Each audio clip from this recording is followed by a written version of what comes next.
Hey guys, in this video, we're going to take a look at how you can delete Gmail or Google account on the iPhone 15 series. First, let's go back to the home screen by swiping up at the bottom of the screen. Then from the home screen, tap on Settings.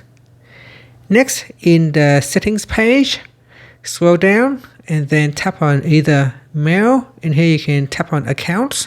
So we go into Accounts, or you can go into Contacts, then tap on Accounts. It is the same thing. It all goes to the Accounts page.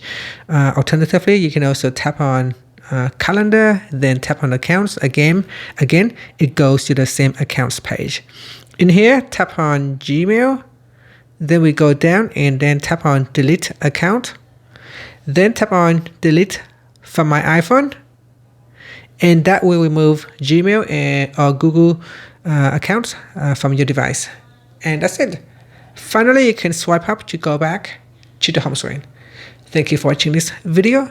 Please like and subscribe to my channel for more videos.